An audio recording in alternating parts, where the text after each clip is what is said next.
Radio ते हुजण ताईं घणी अटैचमेंट हुई ऐं उन खां पोइ घणी घणी घणी घणी एॾी अटैचमेंट जो मां सोचे बि नथो सघां। उहा अटैचमेंट मां दिलि सां चवां थो त ख़ैरपुर में ॿिनि फ़र्क़नि जे करे ख़ैरपुर सिटी में क़ुर्बान मंगी साहब ॿियो अमर इक़बाल साहब। मैडम नज़मा नूर इन जा तमामु घणा मूं ते एहसान आहिनि। हिकु MA सोशलॉजी में कराइण वारी ही शख़्सियत आहे ऐं एतिरी शफ़ीक औरत मुंहिंजो थीसिस हुयो ऐं मूं सोचियो छा आहे जंहिं तरीक़े सां मैडम मूंखे गाइड करे थी मां न लिखी सघां। थीसिस हुयो problems of national integration in Pakistan. हर ॻाल्हि ते गाइड हाणे ही इंट्रोडक्शन हिन जो कीअं लिखिणो आहे, विच में ही मवादु ॾियणो आहे, ही किताब रेफर करिणो आहे, ही शइ पढ़ी अचो, हू शइ पढ़ी अचो, हू शइ पढ़ी अचो। हिकु वक़्तु मां बेज़ार थी वियुसि जेकर बाए वास मां जान बयां थीसिस न लिखां, पर पोइ मूंखे अहसासु थियो जेको कुझु मूंखां उहो लिखाए रही आहे ऐं उन लिखाइण जे तवसुस सां मां जेको कुझु पढ़ी रहियो आहियां उन सां मुंहिंजो पाण जेको आहे ज़हन कुशादो थिए थो, मुंहिंजी ॼाण वधे थी पई। ऐं अहिड़े तरह जेको आहे ख़ैरपुर सां हिकिड़ो तालुक़ु ऐं उहो तालुक़ु जेको आहे वक़्त सां गॾु मज़बूत आहे ऐं घणा माण्हू मूंखे ख़ैरपुर जे हवाले सां ई सुञाणींदा आहिनि ऐं मां बि फ़ख़्र सां चवंदो आहियां मां ख़ैरपुर जो आहियां। साईं अमजद शाह साहब, साईं नूर रिज़वी साहब, मां इन्हनि जे लाइ इहो चवंदुसि त टेलीविज़न में जीअं विढ़णु चिढ़णु हुजतूं करणु नाराज़गियूं घणी बेतकल्लफ़ी आहे। इन्हनि उहो सीनियर दोस्त आहे जंहिंखां मूं तमामु घणो सिखियो, ख़ासि तौर ते लाइव जेका नशरियात थिए थी प्रोग्राम जी प्लानिंग जे हवाले सां प्री प्रोडक्शन पोस्ट प्रोडक्शन जा जेके मरहला आहिनि उनमें जंहिं शख़्स खां मूं तमामु घणी रहनुमाई बल्कि मुशावरत करी जंहिं मूंखे तमामु घणो इंकरेज कयो। पहिरें ॾींहं खां ई वठी मुंहिंजे मुंहं ते दड़े ते डॉक्यूमेंट्री हुई त उहा ग़ुलाम शेख साहब सां गॾिजी हिननि प्रिंट कई ऐं कॉरिडोर मां जॾहिं आया पियो त मूंखे चयूं वेल डन, अॼु फ्रेश महसूसु थिए थी। ऐं मुंहिंजो वारिद साहबु जेको पढ़ियल ॻिड़ियल त कोन हो, बेइंतहा ज़हीन क़िस्म जो माण्हू हुयो ऐं डॉक्टर नबी बलोच उनजे ज़हानत जो मोहतरिफ़ हो तमामु घणो ऐं डॉक्टर बलोच साहब जहिड़ो माण्हू जेको चवंदो त मौत जो फ़रिश्तो अचे त उनखे मोटाए पर जेकॾहिं मां जेको आहे सकरात में हुजां त ग़ुलाम मुस्तफ़ा अचे त उनखे न मोटाए थो त ॾाढे पीउ जो हिकिड़ो सदोरो ॿार आहे। बहरहाल रेडियो लिटरेचर इहे सभु शयूं उहे पंहिंजे वालिद खां पंहिंजे वालिद साहब खां सिखियूंसीं सम्झियूंसीं ऐं 2006 में मुंहिंजो वालिद साहब गुज़ारे वियो, अगस्त 2006 में। त उन खां पोइ जेका मुंहिंजी साईं नूर रिज़वी साहब सां अटैचमेंट थी सच पुछो मां बिल्कुलु जेको आहे ख़ुदा खे हाज़िर ॼाणे चवां थो मूंखे पंहिंजी पीउ जी कमी महसूसु न थी।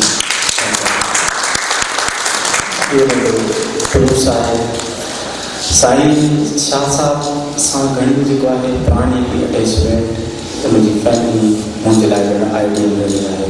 पाण हिकिड़ा वॾा मुहक़िक़ स्कॉलर जदीद दौर में इल्म अदब जे हवाले सां तमामु घणी ख़िदमतूं कंट्रीब्यूशन ऐं जेको अदब जे हवाले सां उन्हनि जो कमु आहे उहो घणो को मल्टी डायमेंशनल आहे। सो मां उन ते फ़ख़्रु कंदो आहियां, रिज़वान कंदो अहसान ते इन्हनि खां सिखंदा आहियूं ऐं घणो कुझु सिखंदा आहियूं ऐं उहो सिखणु असांजे लाइ घणी ॼाण जो ऐं जेको हिकिड़ो तकलीफ़ी अमल आहे उन में घणो हेल्पिंग हूंदो आहे। मां बेहद ख़ुशि आहियां त क़ुर्बान साहिब जी अॼु देरि मां ख़्वाहिश पूरी थी जंहिं चयो त हर जाइ ते अनाउंस कयो आहे त 10 किताब छपाईंदुसि ऐं 10 किताब तव्हांखे लिखणा आहिनि ऐं 10 किताबुनि जी महूरत मां हिते कराईंदुसि। मुंहिंजा दोस्त जिन में हिन किताब जे हवाले सां घणो बल्कि 10 किताबनि जे हवाले सां हेल्प आउट कयो, आसिफ निज़ामानी आहे, इरफान भुट्टो आहे, रोशन आहे, 8-10 ॾींहं मुसलसिल वेठा रहिया ऐं मां सम्झां त क़ुर्बान साहिब खे जेको कमु वठण जो ॾांहुं आहे मूंखे जीअं सवेर में ॿुधाए चए मोकल कयो फारम भरे हलो कर घणी देरि थी वई त त असांखे चवणु जेको आहे राति जो 1 बजे हिन जे ऑफिस मां उथूं पिया, अमर हुजे, रोशन हुजे, हाशिम भट्टी वारा हुजनि, मूंखे हैरत थिए पई। मां क़ुर्बान साहिब जे घर टिकियल हुयुमि त 1-1:30 बजे सुम्हूं पिया, 4 बजे ही अची दरबार खोले चई साईं हाणे चांहि पियो, फ्रेश थियो, तयारु थियो, 8 बजे ऑफिस पहुचणो आहे। वरी हुते कंपोज़िंग जो कमु, प्रूफ रीडिंग जो कमु, न फ़क़ति एतिरो पर टाइटल जेके मंज़ूर मंगीअ ठाराया ऐं मंज़ूर मंगीअ में एतिरो पोटेंशियल आहे जो हू यकीनन हिन वक़्तु पाकिस्तान जे तमामु वॾनि मुसवरनि में शुमार थी सघे थो। हुन इहे स्केच ठाहिया आहिनि, जेके स्केच ठहियल आहिनि बाबा जी दुआ, पोपट, ॿियनि किताबनि में उहे हेॾा वॾा ठहियल आहिनि स्केच। मुसवर कयो, पोइ वरी हिननि खे असां टाइटल जी सूरत में आंदोसीं। सो मंज़ूर तमामु घणी महिरबानियूं आहिनि। उनखां पोइ जेको आहे हिननि सभिनी शयुनि खे फाइनलाइज़ करणु जेका फिनिश जो टच आहे सही साफ़ जेको आहे ॾिनी स्केच सभु सॼो कुझु इहो कमु जेको आहे बिल्कुलु पुरसियत सां करणु।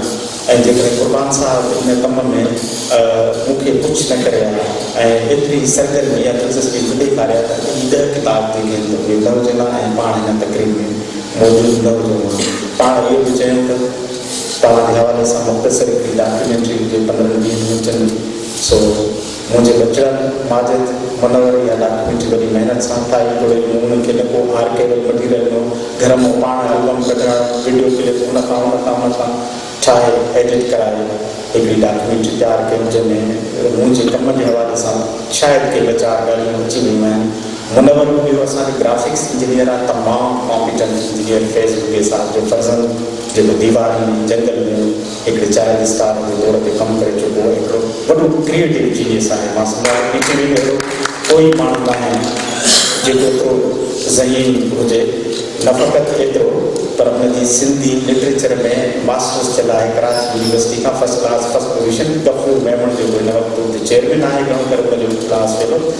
सो हू बेहद ज़हीन ऐं हुन जेको आहे नंढड़ी डॉक्यूमेंट्री 2 ॾींहंनि जे नोटिस ते तयारु करे असांजे USB में लिखणो आहे, वरी जेको आहे प्रोग्राम हलाइजो। बहरहाल तव्हांजो तमामु घणो वक़्तु वरितो, काफ़ी ॻाल्हियूं तव्हां सां जेको आहे गैर रस्मी अंदाज़ में शेयर थियूं।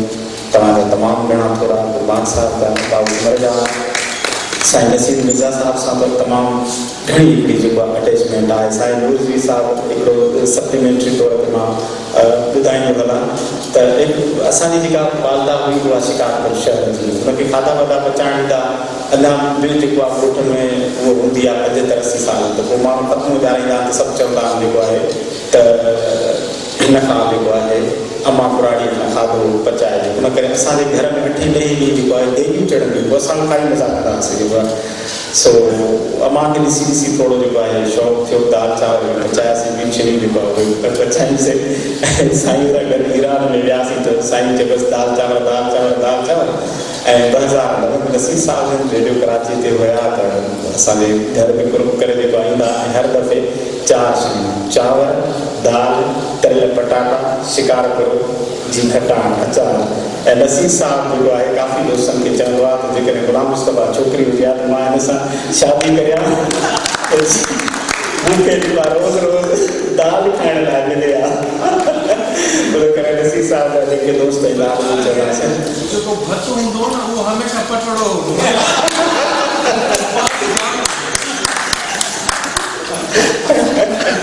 मुझे शादी के तलाक दे